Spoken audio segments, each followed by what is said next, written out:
ಕರ್ನಾಟಕದಲ್ಲಿ ಝೀಕಾ ವೈರಸ್ಗೆ ಮೊದಲ ಬಲಿಯಾಗಿದೆ. ಶಿವಮೊಗ್ಗದ 74 ವರ್ಷದ ವ್ಯಕ್ತಿಯಲ್ಲಿ ಈಗ ಝೀಕಾ ವೈರಸ್ ದೃಢವಾಗಿದೆ. ಝೀಕಾ ವೈರಸ್ನಿಂದಾಗಿ ಆತ ಸಾವನ್ನಪ್ಪಿದ್ದಾನೆ ಅನ್ನುವಂಥ ಒಂದು ಮಾಹಿತಿ ಈಗ ಲಭ್ಯವಾಗ್ತಾ ಇದೆ. ಆದರೆ ಜುಲೈ 5ರಂದು ಸಾವನ್ನಪ್ಪಿದಂತಹ ಶಿವಮೊಗ್ಗದ ವೃದ್ಧ ಈಗ ಝೀಕಾ ವೈರಸ್ಗೆ ಸಾವು ಅಂತ ಆ ರಿಪೋರ್ಟ್ ಬಂದಿರೋದು.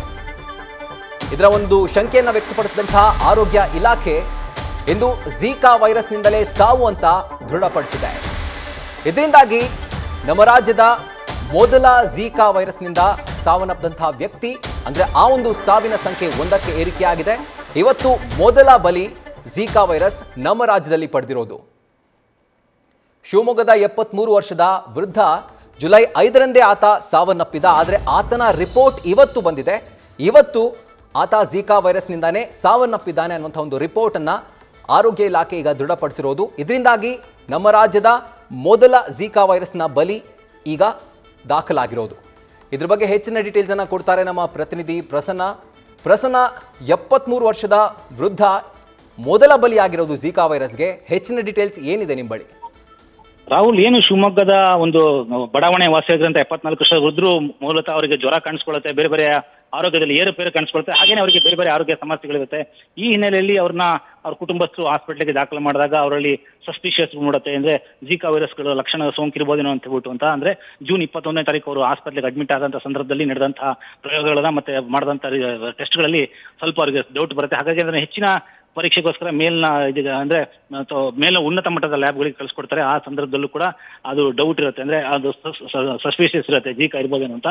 ಹಾಗಾಗಿನೇ ಅದ್ರ ನಂತರದಲ್ಲಿ ಜುಲೈ 5ನೇ ತಾರೀಕು ಆ ವ್ಯಕ್ತಿ ಮೃತಪಡ್ತಾರೆ. ಅದಾದ ನಂತರ ಆರೋಗ್ಯ ಇಲಾಖೆ ಸಸ್ಪಿಷಿಯಸ್ ಅಲ್ಲೇ ಇರುತ್ತೆ. ಆದ್ರೆ ಈಗ ಅಧಿಕೃತವಾಗಿ ಆಗಿರುತ್ತದೇನು ಅಂದ್ರೆ ಅವರು ಅವರ ಸಾವಿಗೆ ಝೀಕಾ ವೈರಸ್ಸೇ ಕಾರಣ ಅಂತ ಹೇಳ್ಬಿಟ್ಟು ಅಂತ. ಇದಕ್ಕಿಂತ ಮುಂಚೆ ಆರೋಗ್ಯ ಇಲಾಖೆಯವರು ಅವರಿಗೆ ಬೇರೆ ಬೇರೆ ಹೆಲ್ತ್ ಇಶ್ಯೂಸ್ಗಳಿಂದ ಅದು ಆಗಿರ್ಬೋದು ಅನ್ನೋದು ಒಂದು ಲೆಕ್ಕಾಚಾರ ಇತ್ತು. ಆದ್ರೆ ಈಗಿರುವಂತಹ ರಿಪೋರ್ಟಿನ ಪ್ರಕಾರ ಅವ್ರಿಗೆ ಝೀಕಾ ವೈರಸ್ ಕಾರಣದಿಂದಲೇ ಅವರು ಮೃತಪಟ್ಟಿರೋದು ಅಂತ ಹೇಳ್ಬಿಟ್ಟು ಈಗ ಕನ್ಫರ್ಮ್ ಆಗ್ತಿರೋದ್ರಿಂದ ಇದು ಅಧಿಕೃತವಾಗಿರುವಂತದ್ದು ಆರೋಗ್ಯ ಇಲಾಖೆಯಿಂದ ಇಲ್ಲಿ ನಾವು ಗಮನಿಸಬಹುದಾಗಿದೆ. ರಾಹುಲ್, ಈಗ ಆತನ ಒಂದು ಕುಟುಂಬದಲ್ಲಿ ಬೇರೆ ಯಾರಿಗಾದ್ರೂ ಈ ಒಂದು ಸೋಂಕಿದೆಯಾ ಅಥವಾ ಆ ಟೆಸ್ಟ್ ಏನಾದ್ರೂ ಮಾಡಿದಾರಾ ವೈದ್ಯರು ಅಥವಾ ಜಿಲ್ಲಾಡಳಿತ ಅಂತ? ಹೌದು, ಯಾಕಂದ್ರೆ ಇದು ಏನ್ ಫಸ್ಟ್ ರಿಪೋರ್ಟ್ ಬರುತ್ತೆ ತಕ್ಷಣನೇ ಎಚ್ಚೆತ್ಕೊಂಡಂತಹ ಆರೋಗ್ಯ ಇಲಾಖೆಯವರು ಅಕ್ಕಪಕ್ಕದ ಏರಿಯಾಗಳಲ್ಲಿ ಸರ್ವೆಗಳನ್ನು ಮಾಡ್ಬಿಟ್ಟು ಅದಕ್ಕೆ ಕಾರಣಗಳಾಗಿರ್ಬೋದು ಮತ್ತೆ ಅವರು ಬೇರೆ ಎಲ್ಲರೂ ಹೋಗಿದ್ರ ಅದು ಏನಿರ್ಬೋದು ಅಂತ ಹೇಳ್ಬಿಟ್ಟು ಅದೆಲ್ಲ ಮಾಡಿದ್ರು. ಹಾಗಾಗಿನೇ ಸಾಕಷ್ಟು ಅಲ್ಲಿ ಆ ಆ ಭಾಗದಲ್ಲಿ ಒಂದು ಫಾಗಿಂಗ್ ಆಗಿರ್ಬೋದು, ಪಾಲಿಕೆ ವತಿಯಿಂದ ಮತ್ತೆ ಬೇರೆ ಬೇರೆ ಕ್ರಮಗಳನ್ನ ಉಪಶಮನ ಕೈಗೊಂಡಿದ್ರು. ಹಾಗಾಗಿ ಅಲ್ಲಿ ಸಾಕಷ್ಟು ಎಚ್ಚರಿಕೆ ವಹಿಸಿದ್ರಿಂದ ಅದು ಏನು ಸೊಳ್ಳೆಗಳದೇನು ಹರಡತ್ತೆ ಅಂತ ಹೇಳಲಾಗತ್ತೆ, ಅದು ಅದರ ಪರಿಣಾಮವನ್ನ ತಗ್ಸೋದಕ್ಕೆ ಅದ್ರದ ಗಂಭೀರತೆನ ತಗ್ಸುವಂತಹ ಪ್ರಯತ್ನಕ್ಕೆ ಆರೋಗ್ಯ ಇಲಾಖೆ ಮಾಡಲಾಗಿತ್ತು. ಹಾಗೆ ಮಹಾನಗರ ಪಾಲಿಕೆಯಿಂದ ಕೂಡ ಜಿಲ್ಲಾಡಳಿತ ಕ್ರಮ ಕೈಗೊಂಡಿದ್ದು ನಾವು ಇಲ್ಲಿ ಗಮನಿಸಬಹುದಾಗಿದೆ. ರಾಹುಲ್, ರೈಟ್ ಪ್ರಸನ್ನ, ಮತ್ತೊಂದು ಪ್ರಶ್ನೆ ಏನು ಅಂತಂದ್ರೆ ಈಗ ಮೊದಲ ಬಲಿ ನಮ್ಮ ರಾಜ್ಯದಲ್ಲಿ ದಾಖಲಾಗಿರೋದ್ರಿಂದ ಇದು ಎಷ್ಟರ ಮಟ್ಟಿಗೆ ಒಂದು ಅಲಾರ್ಮಿಂಗ್ ವಿಷಯ, ಒಂದು ಆತಂಕಕಾರಿ ವಿಷಯ ಅಂತ ನಮ್ಮ ರಾಜ್ಯದ ಜನರಿಗೆ? ನಿಜ, ಯಾಕಂದ್ರೆ ಇವತ್ತು ರಾಜ್ಯಾದ್ಯಂತ ಆ ಒಂದು ಸ್ಥಳ ಈ ಒಂದು ಸ್ಥಳ ಅಂತ ಹೇಳಿದ್ರೆ ಏನೇ ನಾವು ಸುರಕ್ಷಿತ ಪ್ಲೇಸ್ಗಳು ಅಂದ್ಕೊಂಡಿದ್ವಿ, ಅದು ನಗರ ಆಗಿರ್ಬೋದು, ಗ್ರಾಮೀಣ ಪ್ರದೇಶ ಆಗಿರ್ಬೋದು, ಪ್ರತಿಯೊಂದು ಭಾಗದಲ್ಲೂ ಈಗ ಈ ಒಂದು ಕಳೆದ ಒಂದು 2-3 ತಿಂಗಳಿಂದ ಸೊಳ್ಳೆಗಳ ಹಾವಳಿ ತುಂಬಾನೇ ಜಾಸ್ತಿ ಆಗಿರೋದ್ರಿಂದ ಮತ್ತೆ ಈ ಝೀಕಾ ವೈರಸ್ಗೆ ಇದೇ ಒಂದು ಮುಖ್ಯವಾದಂತಹ ಒಂದು ಕಾರಣ ಸೊಳ್ಳೆ ಏನು ಹೇಳಲಾಗ್ತದೆ, ಆ ಒಂದು ಸೊಳ್ಳೆನೇ ಕಾರಣ ಆಗಿರೋದ್ರಿಂದ ಇದ್ರ ಜೊತೆಗೆ ಈಗ ಬೇರೆ ಬೇರೆ ಡೆಂಗಿ ಅಂತ ಪ್ರಕರಣಗಳು ಕಂಡು ಬಂತಿರೋದ್ರಿಂದ ಈಗ ಒಟ್ಟಾರೆ ಅದ್ರ ಜೊತೆಗೆ ಈಗ ಝೀಕಾ ವೈರಸ್ ಸೇರ್ಕೊಂಡ್ರೆ ನಿಜವಾಗ್ಲೂ ಜನಕ್ಕೆ ಒಂದು ರೀತಿ ಆಘಾತ ಉಂಟಾಗುತ್ತೆ.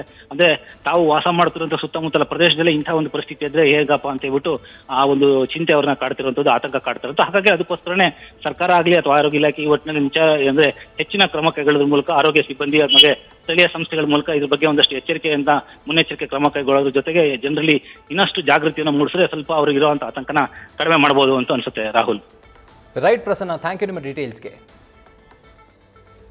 ಇನ್ನು ರಾಜ್ಯದಲ್ಲಿ ಮೊದಲ ಬಲಿ ಝೀಕಾ ವೈರಸ್ನಿಂದ ಆಗಿರೋದು. ಶಿವಮೊಗ್ಗದ 74 ವರ್ಷದ ವೃದ್ಧ ಝೀಕಾ ವೈರಸ್ಗೆ ಬಲಿಯಾಗಿದ್ದಾರೆ.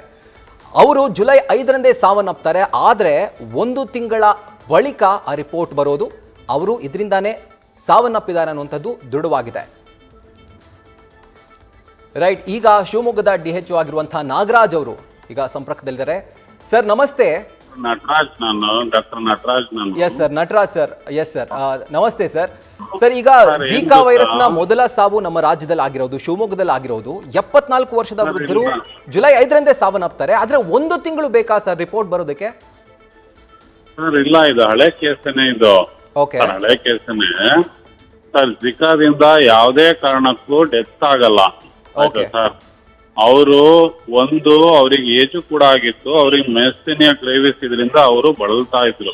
ಆಯ್ತಾ.